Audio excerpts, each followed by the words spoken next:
Subscribe channel Truth.id dan aktifkan lonceng notifikasi untuk mendapatkan informasi seputar live streaming dan video khotbah terbaru. Posisi tombol subscribe berada di kanan atas channel kami dan jangan lupa nyalakan loncengnya.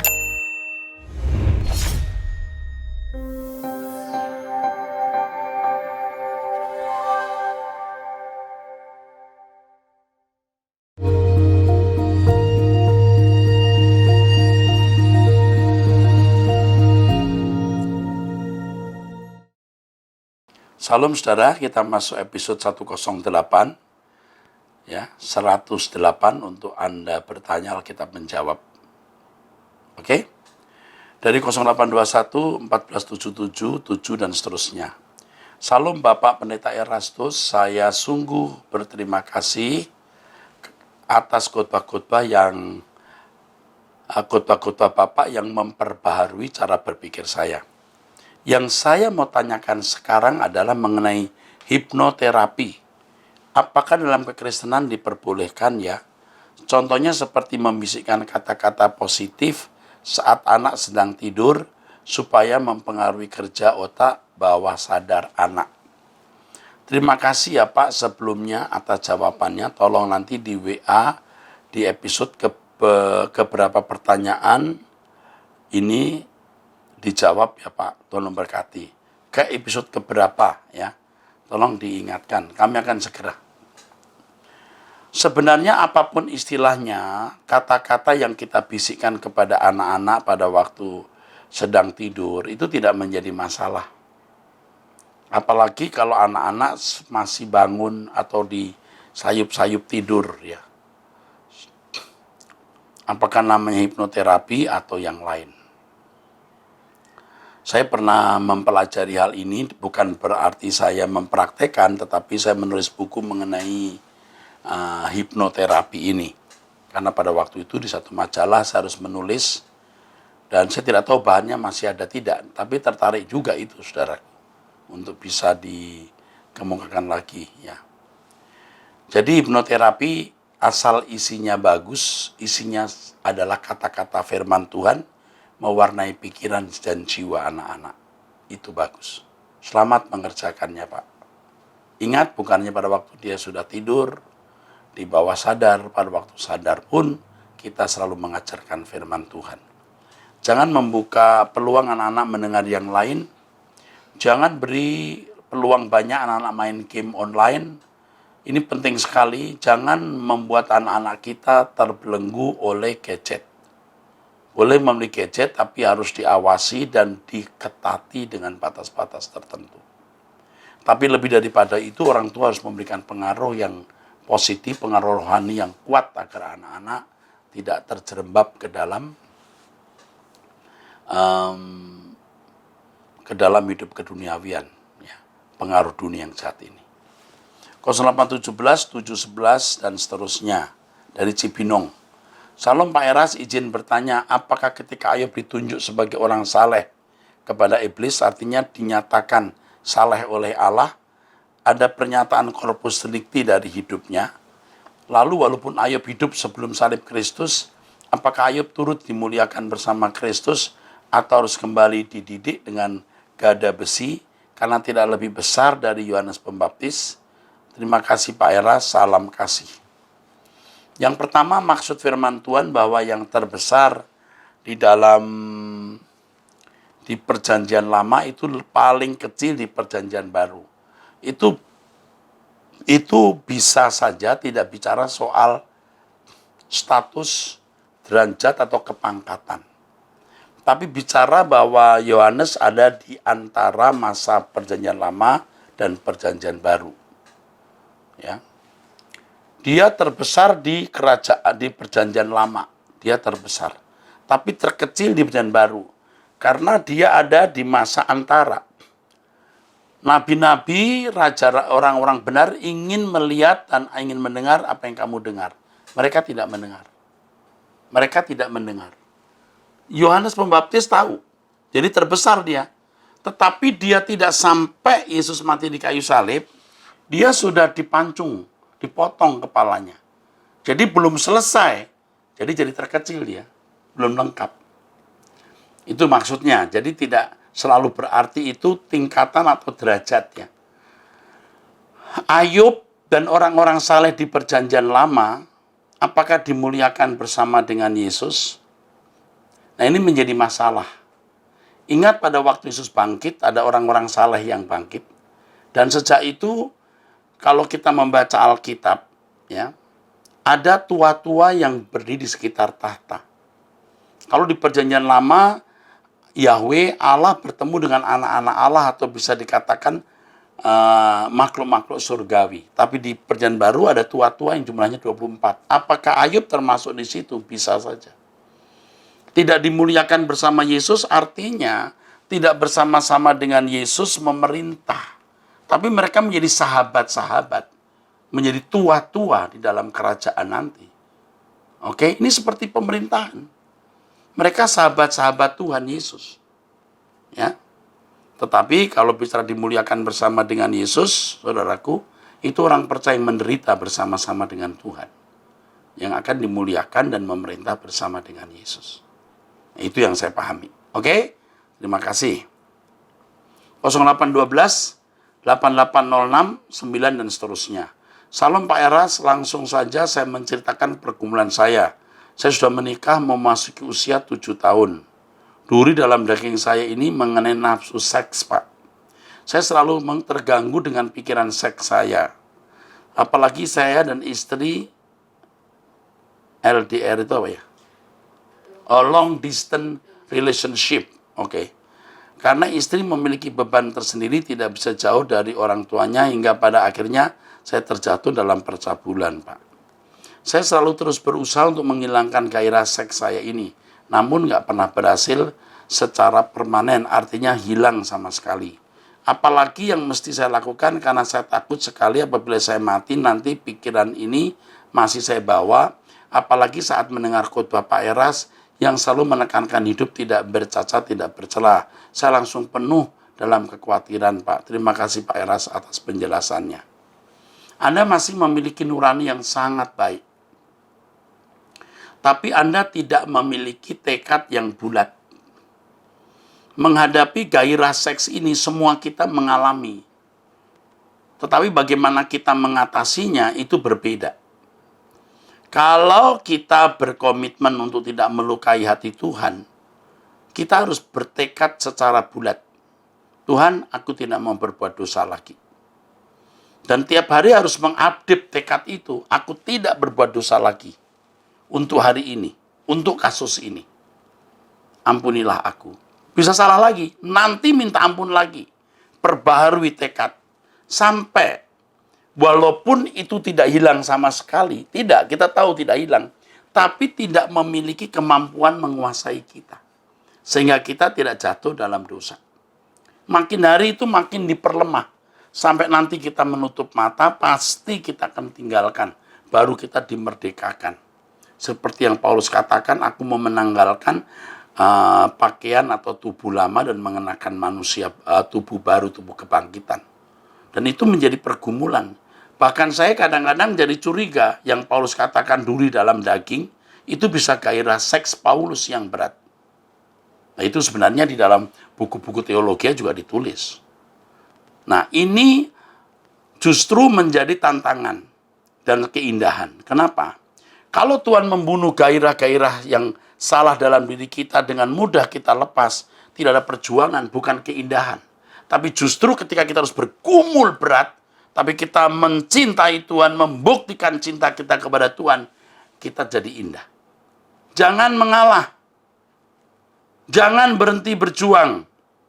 Oleh sebab itu, satu, dengarkan khotbah YouTube saya.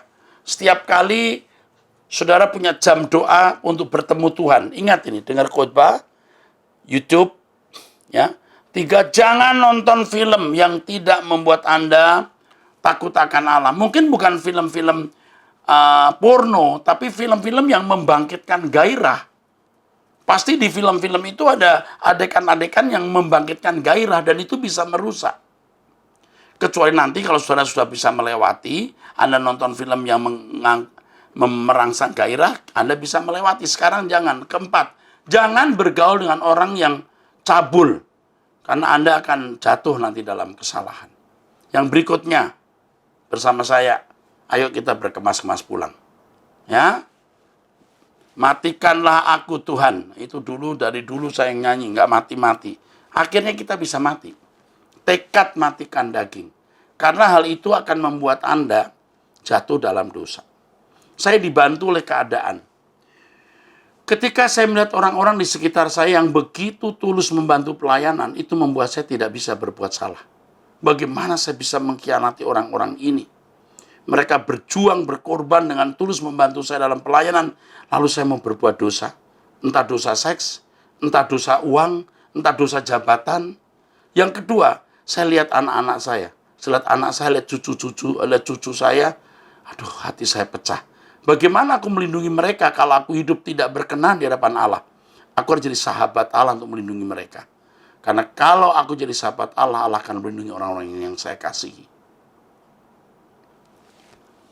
Oke, terima kasih. 08 56 42 23 dan seterusnya. Salam Pak Erastus, saya yang beberapa minggu lalu bertanya tentang apa ada kehidupan hewan di surga selain rumah kerajaan yang berlantai emas dan gerbang mutiara indah. Amin, haleluya. Saya potong dulu ya. Ini istananya loh. Ini istana Allah. Kalau rumah kita belum tentu begini. Masyarakat belum tentu begini. Ini istananya. Tidak semua berlantai emas. Ini istananya loh ya.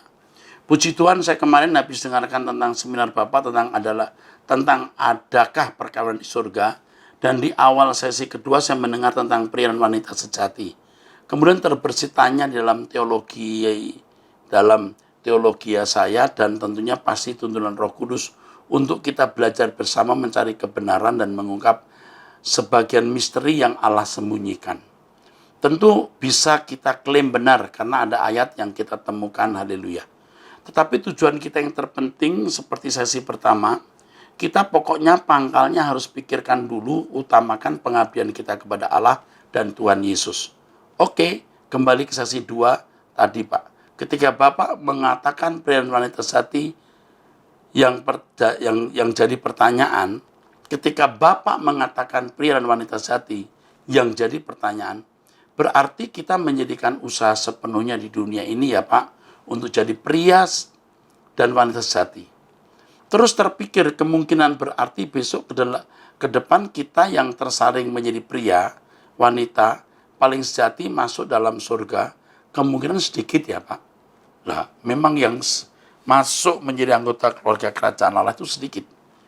Tinggal kemauan kita belajar sejati mulai dari bumi ini ya. Dan yang jadi warga masyarakat termasuk sejatikah, tapi bukan paling sejati, atau ada pengolahan kembali ya, mungkin jadi warga kerajaan atau mungkin mereka adalah warga masyarakat yang sudah mengalami pembaharuan yang luar biasa sehingga seperti Adam, Hawa mula-mula. Berarti perbedaan permulaan penciptaan dan akhir dunia ini, manusia sejati banget tuh bedanya. Dulu di belantara sedangkan di akhir dunia kita akan di kerajaan. Oh ya, tapi begini, saya harus jelaskan bahwa ini dikatakan berarti perbedaan permulaan penciptaan dan akhir dunia ini manusia sejati banget tuh Pak. Tuh bedanya dulu di belantara sedangkan di akhir dunia kita akan di kerajaan. Begini, yang dikembalikan ke rancangan semula itulah yang akan menjadi anggota keluarga kerajaan, sedangkan yang menjadi anggota masyarakat kemungkinan belum sejati, tapi orang-orang yang tidak membahayakan bagi sesama. Orang yang mengasama seperti diri sendiri, tentu kualitasnya sangat baik. Tetapi kalau orang percaya, sempurna. Dan nanti di sana tetap ada proses progresif. Kemudian mengembang lagi pemikiran saya. Oh benar juga ya, di surga nanti berarti ada tingkatan-tingkatan ya Pak.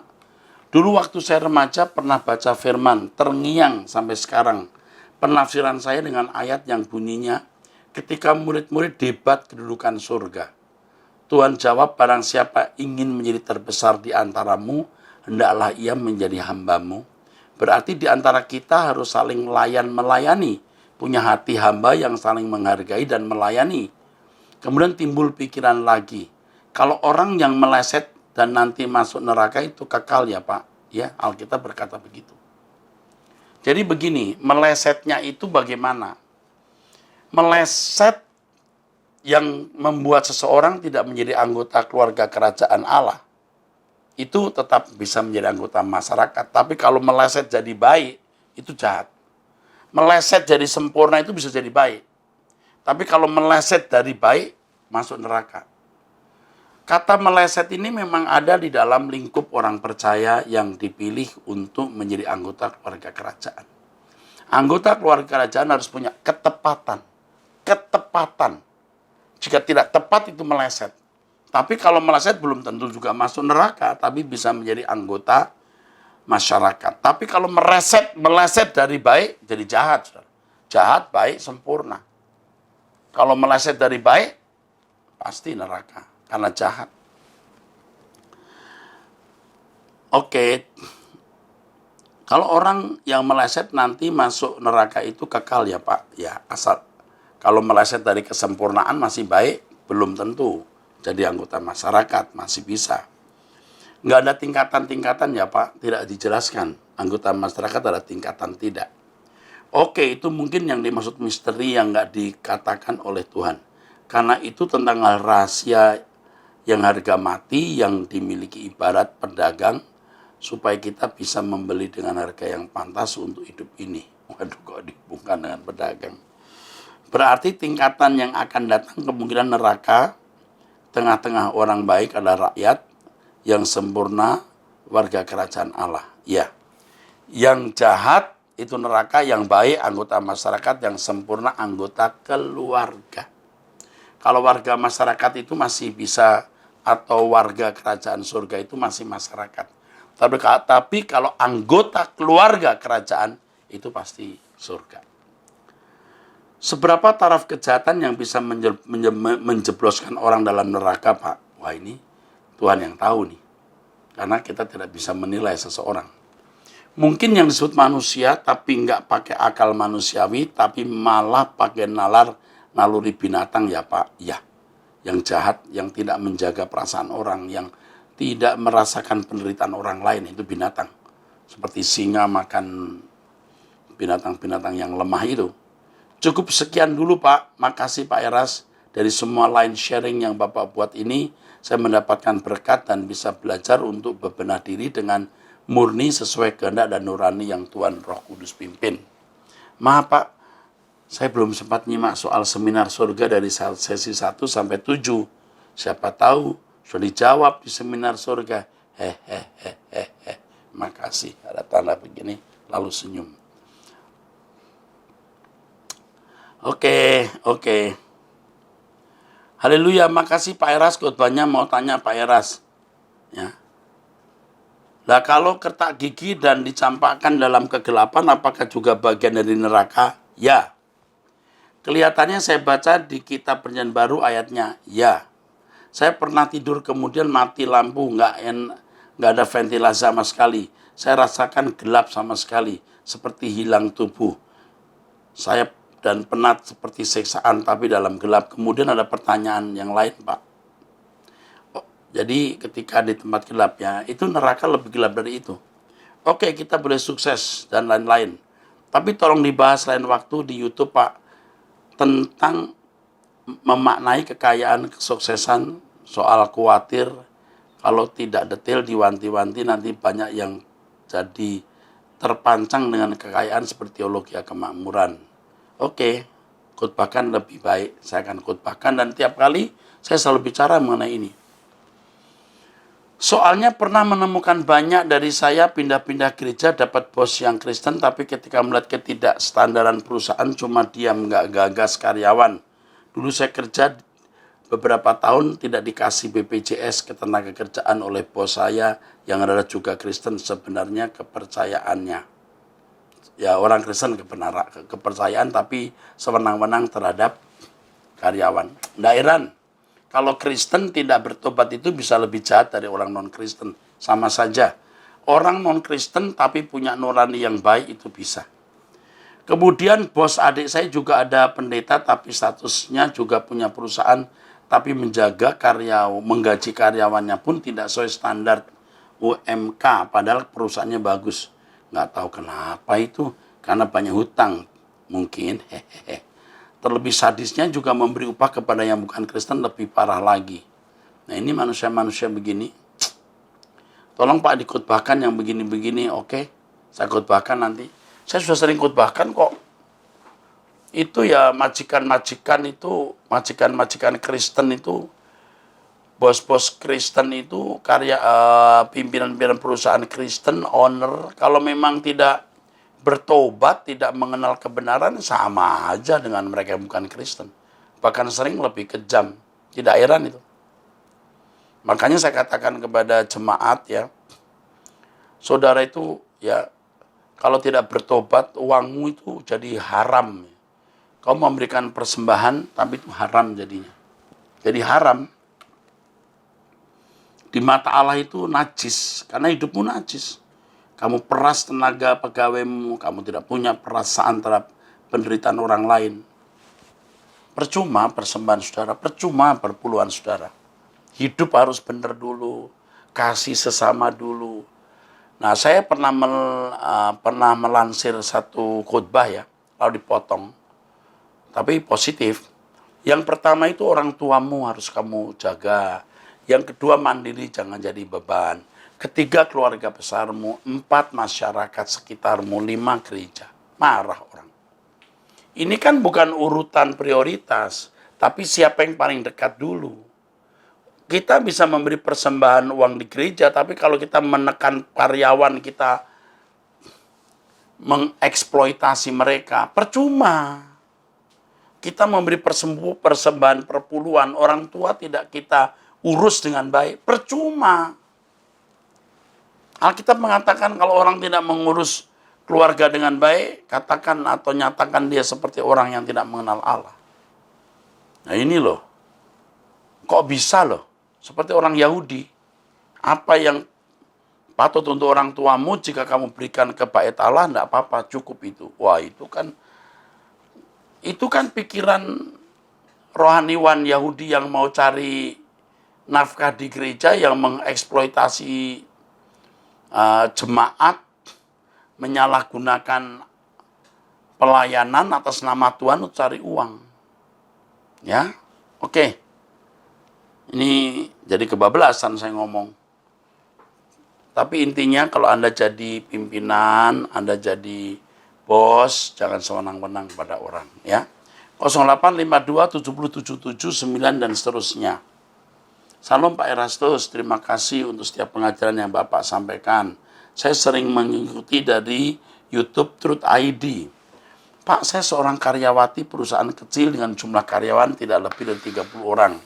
Saya belum 1 tahun kerja di sana. Saya cukup stres Pak menghadapi pimpinan yang tiap hari marah-marah. Beliau tidak segan-segan memarahi istri dan anaknya di depan karyawan.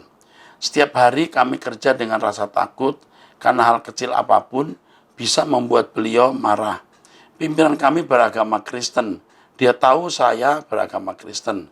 Makanya dia agak segan memarahi saya.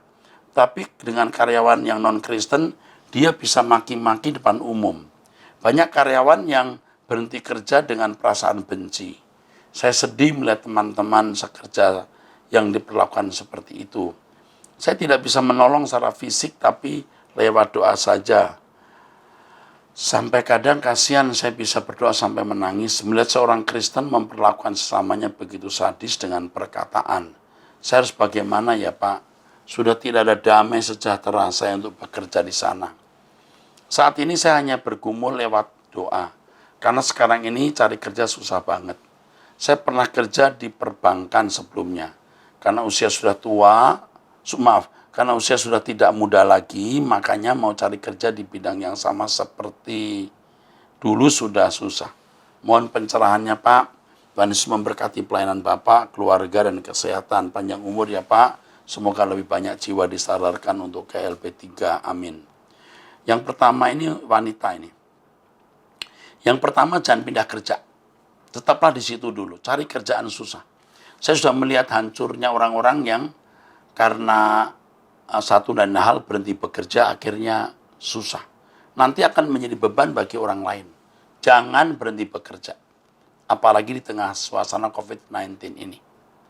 Yang kedua, saudara tidak punya hak untuk menuntut pimpinan itu berubah. Tapi Anda bisa mendoakan dan bergumul menjadi berkat mengubah dia. Tapi jangan merasa punya wewenang untuk mengubah dia dan jangan merasa punya wewenang untuk menuntut dia berubah. Ya, nanti Anda tambah sakit. Belajarlah menerima keberadaan orang sebagaimana adanya. Itulah keberadaannya. Jadi terimalah keberadaannya. Sambil Anda bekerja, Anda melihat perilaku orang itu menjadi pelajaran yang berharga bagi Anda. Nanti Anda akan punya kesempatan membalut luka mereka. Luka orang-orang yang dilukai oleh pimpinan itu bukan tidak mungkin ikut membalut luka istri atau anak-anaknya yang diperlakukan tidak sopan. Pimpinan Anda ini saya kasih tahu ya dalam tanda kutip sakit. Jiwanya sakit. Saya mengerti orang-orang itu jiwanya sakit. Nah orang sakit ya begitu. Jangan memperlakukan dia dan menuntut dia sebagai orang sehat. Dia orang sakit. Harus dingertiin.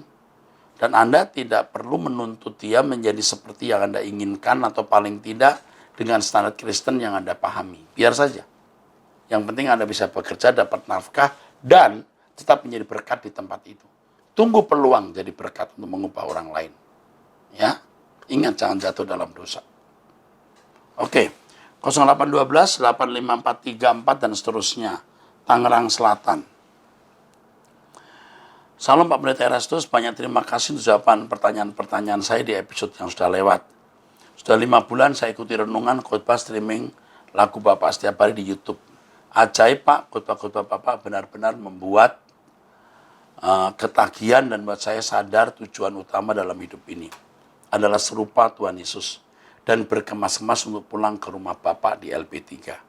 Pak Era, saya ingin sebanyak-banyaknya mendengarkan pengajaran-pengajaran Bapak dari yang awal zaman dulu hingga yang sekarang.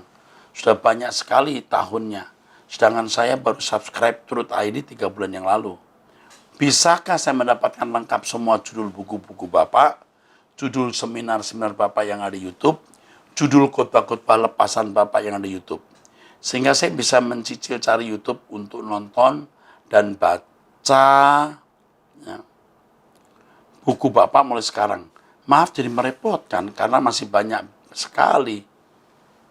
Mudah-mudahan bisa. Terima kasih Pak Pendeta Erastus. Semoga Bapak dan keluarga sehat selalu dan pelayanan Bapak semakin diberkati. Salam hormat dari pengagum berat ajaran kebenaran Bapak. Pengagum kebenaran berat ini dari seorang ibu di Tangerang Selatan. Bu, ibu tidak perlu harus mulai dari awal. Ibu mulai dari setahun yang lalu saja. Karena setahun yang lalu saya telah mengalami banyak perubahan. Adapun buku-buku saya nanti ibu bisa dapatkan.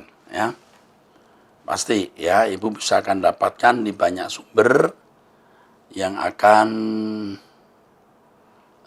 diberitahukan kepada ibu melalui staf kami bagaimana ibu bisa mendapatkannya.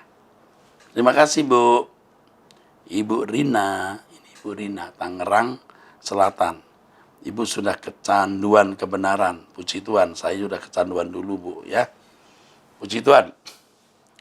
0856 4365 dan seterusnya. Salam, saya ingin menanyakan 2 hal. Yang pertama di episode 75 ada yang menanyakan sikap istri kalau suaminya marah dan memukul. Jawaban Pak Era, cerai saja. Pertanyaan saya, bukankah kita orang Kristen tidak boleh cerai? Saya pasti tidak menjawab begitu. Nggak mungkin lah. Yang kedua, saya sakit yang sudah lama belum sembuh. Kondisinya baik, sudah setelah minum obat, jadi saya tergantung sekali dengan obat. Pertanyaan saya, bagaimana supaya saya mendapat mujizat, kesembuhan, dan tidak tergantung dengan obat? Atas jawaban pertanyaan di atas, terima kasih. Soal sakit dulu ya. Ada orang-orang yang punya sakit dan tergantung pada obat. Tetapi coba kita kembalikan ke metabolisme tubuh kita, karena tubuh kita ini cerdas sekali. Yang bisa meriset ulang dan bisa memiliki imun dari tubuh kita sendiri. Nah ini saya tidak tahu Anda sakitnya apa. Nah ini mesti harus konseling dulu dengan orang yang tahu soal kesehatan dan sakit Bapak itu apa saya tidak tahu. Kadang-kadang sakit itu juga karena kesalahan kita sendiri. Karena kita tidak strict dalam mengkonsumsi makanan, tidak punya pola hidup yang baik, dan kita percuma, saudaraku, berdoa tapi tidak bertanggung jawab. Jadi kalau menurut saya, pertanyaan bagaimana saya mendapat mujizat, diganti dengan bagaimana saya bertanggung jawab. Bertanggung jawab untuk memulihkan fisik dengan pola berpikir yang baik. Jiwa kita harus tenang dulu. Lalu kita bisa ke dokter. Kita harus tanya kepada orang-orang yang memiliki kemampuan untuk memberikan saran. Coba nanti nomor telepon ini akan dihubungi oleh orang saya yang tahu soal kesehatan. Nanti akan dibimbing ya. Kalau bisa di-reset ulang tubuh Anda dengan makan makanan yang baik, itu akan sangat membantu. Lalu mengenai pertanyaan pertama, ada yang menanyakan sikap istri kalau suaminya marah dan memukul. Jawaban Pak Eras, cerai saja. Saya kira tidak semudah itu saya nyuruh orang cerai. Saya sudah pengalaman pelayanan hampir 40 tahun, 35 tahun lebih. Cerai itu kata yang paling pantang diucapkan. Tapi kalau suami misalnya bawa perempuan ke rumah, lalu istri diusir, dipukuli, ya hartanya direbut, itu pun juga coba misah dulu.